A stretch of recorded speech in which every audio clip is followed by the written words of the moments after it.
আজকে আমি তোমাদের সাথে শেয়ার করব তরকার ডালের রেসিপি। প্রথমে কড়াইয়ে সর্ষের তেল দিয়ে তাতে দিয়ে দিলাম রসুন কুচি।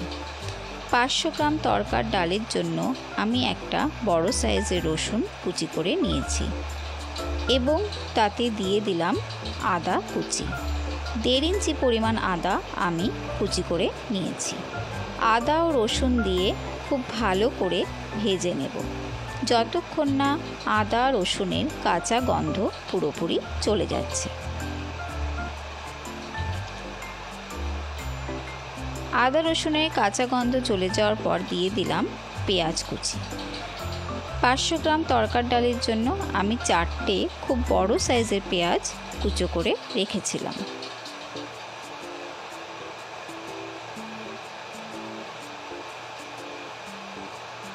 পেঁয়াজ কুচি দিয়ে আদা রসুনের সঙ্গে খুব ভালো করে মিশিয়ে নেব।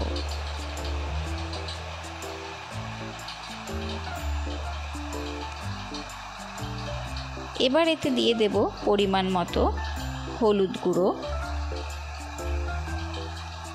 এবং পরিমাণ মতো নুন।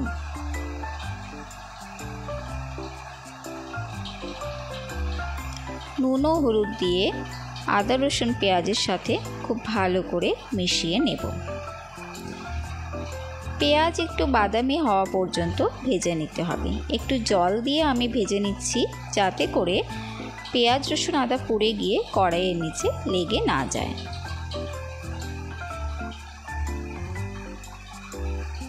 পেঁয়াজ লালচে বাদামি রং হওয়া পর্যন্ত ভেজে নেব। পেঁয়াজ লালচে বাদামি হয়ে গেলে এবার এতে আমি যোগ করব টুকরো করে রাখা টমেটো। 2টো খুব বড় সাইজের টমেটো আমি টুকরো করে রেখেছিলাম। আর দিয়ে দেব 6-7টা কাঁচা লঙ্কা কুচি। তোমরা যে যেমন ঝাল খাও সে অনুযায়ী কাঁচা লঙ্কা দেবে। সব কিছু খুব ভালো করে একসাথে কষিয়ে নেব। ততক্ষণ কষিয়ে নেব যতক্ষণ না টমেটো নরম হয়ে যাচ্ছে আর পেঁয়াজ পুরোপুরি ভাজা হয়ে যাচ্ছে। অল্প করে জল দিয়ে আমি মশলা একসাথে কষিয়ে নেব। টমেটো নরম হয়ে এসেছে।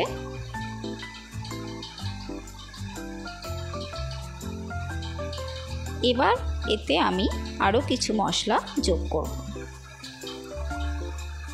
প্রথমে দিয়ে দেব 1 চা চামচ পরিমাণ জিরে গুঁড়ো ও 1 চা চামচ পরিমাণ ধনে গুঁড়ো। যেহেতু গুঁড়ো মশলা দিয়েছি তাই সামান্য জল দিয়ে একসাথে সব কিছু মিশিয়ে নিয়ে মশলা খুব ভালো করে কষে নেব। রান্না কিন্তু তত বেশি সুস্বাদু হবে মশলা যত ভালো করে কষানো হবে। তাই মশলা খুব ভালো করে কষে নিতে হবে। অল্প অল্প জল দিয়ে আমি মশলা কষে নিচ্ছি। এবার এতে আমি যোগ করব সামান্য পরিমাণ কাশ্মীরি লঙ্কার গুঁড়ো।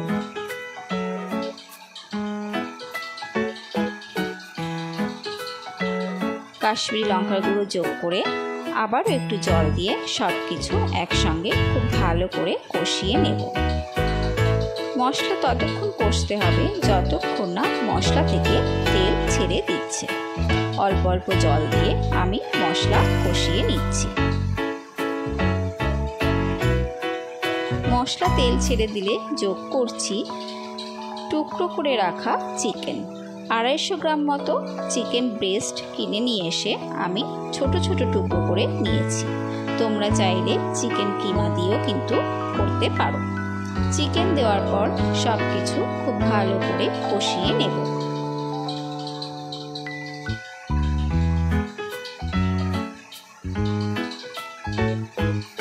এবার এতে যোগ করব 1 চা চামচ পরিমাণ তড়কা মশলা। আমি বাজার থেকে কেনা তড়কা মশলা ব্যবহার করেছি। তড়কা মশলা দিয়ে আবারও সামান্য জল দিয়ে সব কিছু খুব ভালো করে কষিয়ে নেব। চিকেন সেদ্ধ হয়ে গেলে এতে যোগ করতে হবে আগে থেকে সেদ্ধ করে রাখা তড়কার ডাল। আমি যেহেতু অনেকটা পরিমাণ তরকার ডাল সেদ্ধ করেছিলাম।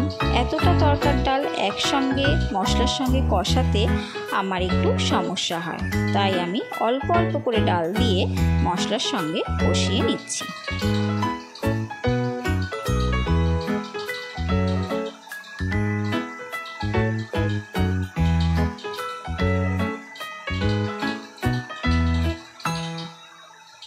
সমস্ত ডাল কড়াইয়ে দেওয়া হয়ে যাওয়ার পর সব কিছু খুব ভালো করে একসাথে মিশিয়ে নিতে হবে খুন্তির সাহায্যে।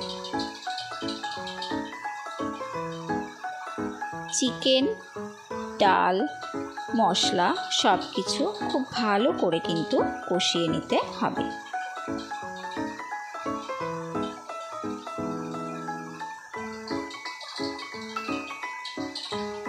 মশলা কষে এলে ডালের সঙ্গে সব কিছু ভালো করে মিশে গেলে এতে যোগ করব জল। যে প্রেসার কুকারে আমি তরকার ডাল সেদ্ধ করেছিলাম সেই প্রেসার কুকার ধুয়েই জল যোগ করলাম এবং এর উপরে এখন দিয়ে দেব সামান্য নুন। আগে যেহেতু নুন খুব অল্প পরিমাণ দিয়েছিলাম, এখন আরেকটু নুন দিয়ে দিলাম। দিয়ে সব কিছু ভালো করে মিশিয়ে আবারও একটু জল আমি যোগ করছি। যেহেতু আমার বাড়িতে লোক বেশি, তাই গ্রেভিটা একটু বেশি লাগে, তাই আমি আরেকটু জল যোগ করলাম। সব কিছু খুন্তির সাহায্যে খুব ভালো করে মিশিয়ে নিয়ে ডাল ফুটতে দেব কিছুক্ষণ।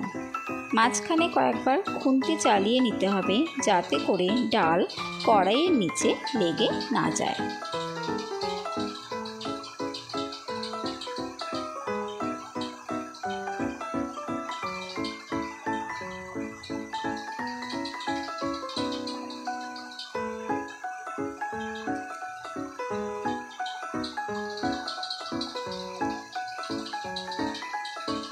ডাল ফুটে উঠেছে, এবার আমি ওপরে দিয়ে দেব বেশ খানিকটা পরিমাণ ধনেপাতা কুচো এবং খানিকটা পরিমাণ কসুরি মেথি।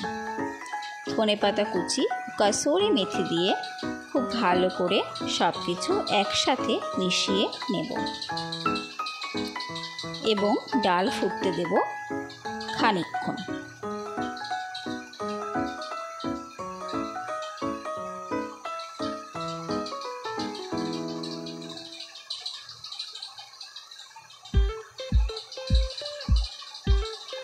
এবারে অন্য একটি কড়াইয়ে কিছুটা পরিমাণ ঘি গরম হতে দেব।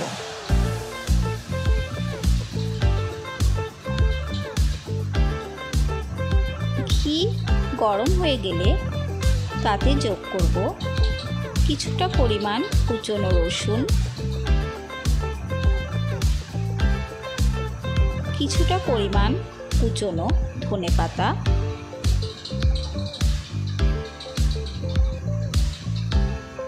কিছুটা পরিমাণ কসুরি মেথি,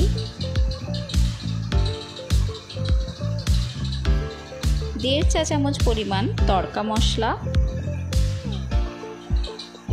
ও সামান্য পরিমাণ কাশ্মীরি লঙ্কার গুঁড়ো। এই সব কিছু দিয়ে খুব ভালো করে একসঙ্গে মিশিয়ে ভেজে নিতে হবে। এই মশলা ভাজা হয়ে গেলে তড়কার ডালের ওপর এই মশলা দিয়ে খুব ভালো করে সব কিছু মিশিয়ে নিয়ে ডাল ফুটতে দেব আর কিছুক্ষণ।